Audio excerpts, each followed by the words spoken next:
जब Tesla company डूबने वाली थी और स्पेसएक्स के शुरू के 3 रॉकेट लॉन्च पूरी तरह से हवा में ही बर्बाद हो गए।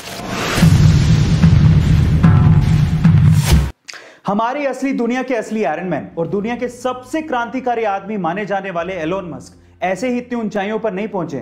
SpaceX, Tesla, the boring company, solar city, hyperloop ऐसी बड़ी बड़ी कंपनियों के मालिक एलोन अपने दिमाग के दम पर और अपनी रिस्क टेकिंग कैपेबिलिटीज के दम पर उस मुकाम को हासिल किया है और दुनिया के सबसे अमीर लोगों की सूची में वो टॉप 3 में आते हैं। आज इस वीडियो में हम लोग एलोन मस्क की ऐसी 3 कहानियां जानेंगे जिन्होंने उन्हें इस ऊंचाई पर पहुंचाया है। गाइस, अगर आप ये 3 कहानियां ध्यान से सुनेंगे तो मैं आपसे गारंटी लेता हूं कि आप भी अपनी जिंदगी में पॉजिटिव बदलाव लाकर सक्सेस को पाने की कोशिश करेंगे। उनकी पहली कहानी जुड़ी है उनके बचपन से। जब एलोन मस्क छोटे थे तो उनके माता पिता का तलाक हो गया था। ऊपर से जिस स्कूल में वो जाते थे उन्हें वहां पर कोई भी पसंद नहीं करता था, उन्हें बुली किया जाता था। एक बार तो उनके स्कूल के बच्चों ने एलोन को इतना मारा कि वो 7 दिन के लिए हॉस्पिटलाइज हो गए थे। किसी को भी एलोन में कुछ भी खास नजर नहीं आता था। ऊपर से उनके पेरेंट्स को एलोन में एक प्रॉब्लम नजर आने लगी थी। जब भी घर वाले एलोन को बुलाते तो उन्हें कुछ सुनाई ही नहीं देता, वो कुछ जवाब ही नहीं देते थे। शुरू में घर वालों को यह लगने लगा कि उसके कान खराब हो चुके हैं। इसी वजह से एलोन को कान के डॉक्टर के पास ले जाया गया और उनकी सर्जरी करवाई गई ताकि उनकी सुनने की क्षमता बढ़ सके। लेकिन उसके बावजूद भी घर वाले जब भी बुलाते एलोन कोई जवाब ही नहीं देते। लेकिन बाद में समझ में आया कि यह साधारण सा दिखने वाला लड़का एक असाधारण क्षमता रखता है और वो क्षमता है एकाग्रता की, यानी कि कंसंट्रेशन की। जब भी एलोन मस्क कोई काम करते तो वो उसमें इतने डूब जाते कि आसपास क्या चल रहा है उन्हें कुछ भी एहसास ही नहीं होता।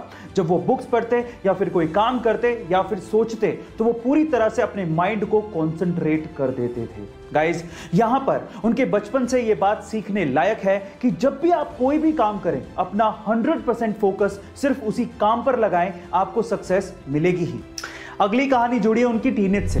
गाइस, बुक्स पढ़ने की आदत उन्हें बचपन से ही लग चुकी थी और पेरेंट्स तक को पता था कि अगर एलोन घर पे नहीं है तो वो पक्का घर के किसी आसपास की लाइब्रेरी में बैठकर बुक्स पढ़ रहे होंगे।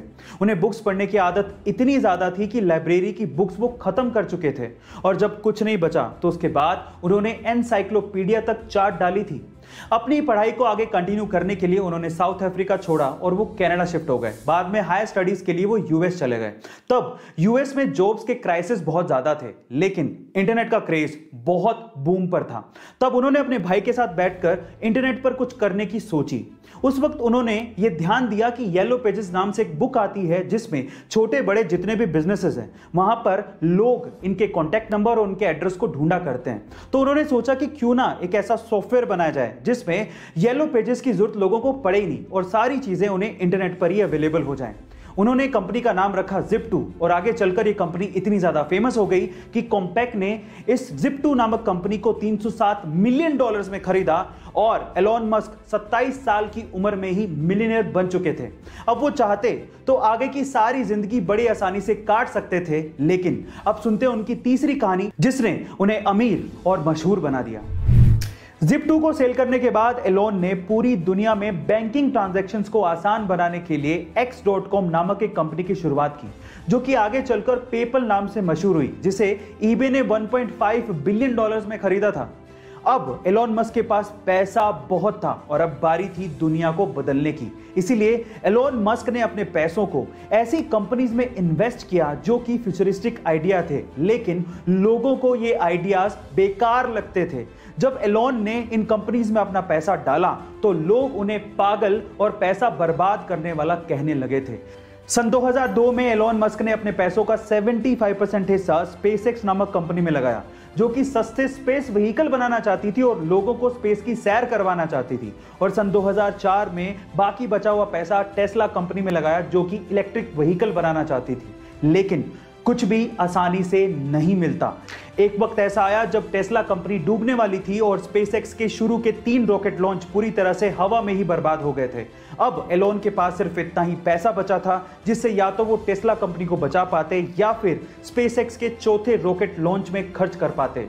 फिर से उन्होंने हिम्मत दिखाई, रिस्क उठाया और अपना पैसा स्पेसएक्स के चौथे रॉकेट लॉन्च में लगाया, जो कि फॉर्चुनेटली सक्सेसफुल रहा और नासा ने तब एलोन मस्क को बैक किया, $1.6 बिलियन की फंडिंग दी।